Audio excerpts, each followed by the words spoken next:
In this envelope, I have a red-backed playing card with a blank face. We're going to come back to that later. This blue deck of cards, every card is different, is where you're going to make a selection. Now, if you were here yourself, what I'd have you do is cut the cards, and then I would place the envelope on top of where you cut to. There's a very specific reason for that, but since you're not here, I'm just gonna kind of simulate a random spot that you would cut to in the deck. Now, there's no way I could have controlled that. I'm gonna place the envelope down, rest the cards back on top, just representing where you might have cut to. And I want you to imagine those cards just pressing down almost like a panini press down onto the envelope. We're gonna see if that does anything interesting in a moment, but for now, let's take a look. You cut to this card, the Queen of Hearts. A card earlier would have been the Ace of Diamonds, a card later, the Eight of Spades. Truly free choice anywhere in the deck. And you're gonna find something very strange now.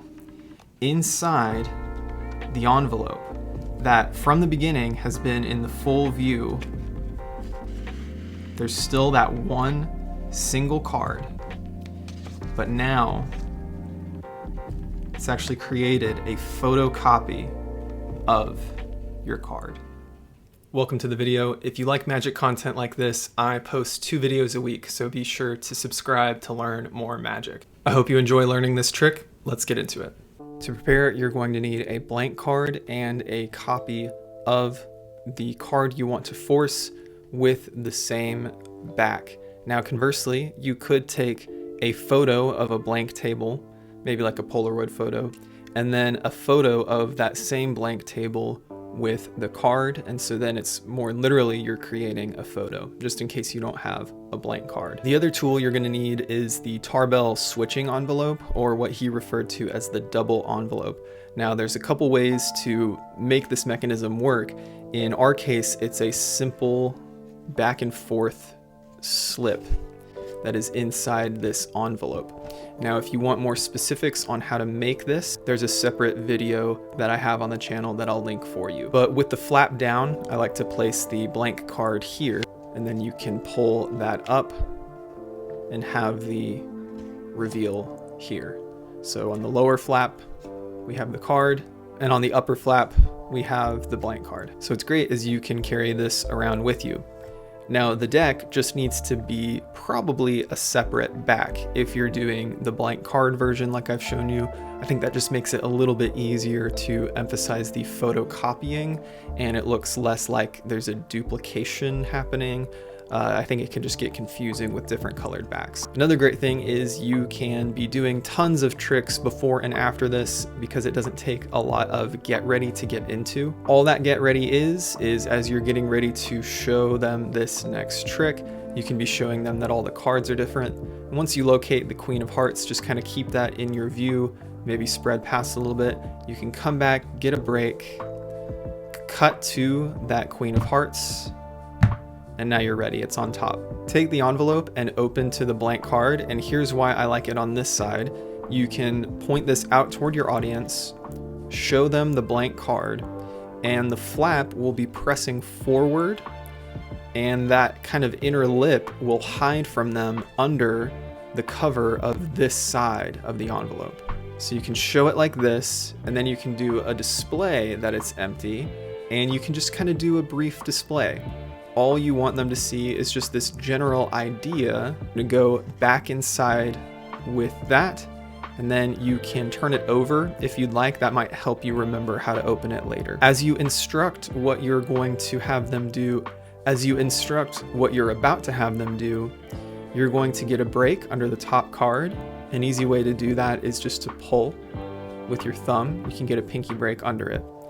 You're going to go over with the envelope, gesturing how you're going to have them cut to the deck and that you're going to place the envelope there in a moment. And as you go on top, you're simply going to grab with your thumb the card, and you're going to hide it underneath. So now you're in this position and you just don't want to flash the card. Of course, another way you can do that is by placing the envelope on top and sliding your fingers in this way. Either way, you now have them cut to anywhere in the deck, and I simulated that just by sliding some cards over. Great thing is they really can cut anywhere, and I think that's an advantage of this force. And then you do as you said you would do, and you place this down and have them place the rest of these cards on top.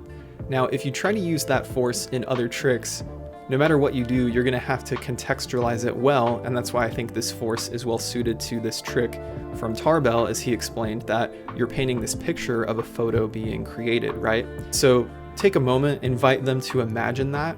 Don't go too quick. But then of course, when you're ready, you can lift these cards, come over here, and now what you've done is forced the card. That's pretty cool, I think. Show them that they could have ended up at other cards in the deck.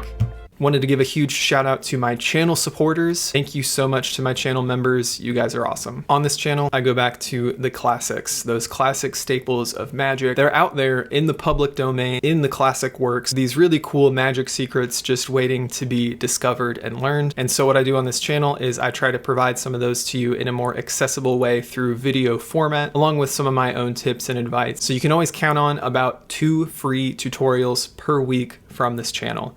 If you want to support me being able to continue to do that, you can support this channel as a member at the supporter tier or the insider tier. Supporters get exclusive badges and insiders get access to videos early. Also this month, I have a bonus Magic Theory video for all members of the channel. And since we're going through more Tarbell tricks, insider members, you have a bonus video on the membership now where I teach you how to make a card appear inside an orange, also from that original 1926 Tarbell course. So thank you for your support and check that out if you'd like, but for now, let's get back to the video. And now it's just the reveal moment. And so you're gonna come over and you're going to open the envelope with your fingers so that it opens to the right part. And now if you flipped it over ahead of time, you'll have the card facing you. This does 2 things. I think it creates for a great reveal because now they're looking at this, they're waiting for the card to be turned over. But we've also, once again, set up the envelope for its best angles once again. So we've pushed the flap against this edge. It'll hide under the front and their eyes will see a clean back. You can take it out and once again you can show it's empty. Close that up, put it away, and focus completely on this reveal. If you want, you can keep a clean duplicate of this envelope in your pocket, just pull it out later in order to place this card back. And that way, if people want to examine the envelope, that's somewhere you can go with it. But ideally, you just throw it away. It's not a focus anymore. If you enjoyed that video, help me out by liking and subscribing. Check out the other video that YouTube is going to recommend to you on the end screen here. But until next time, keep enjoying your magic, stay a hobbyist at heart, and I'll see you guys in the next video.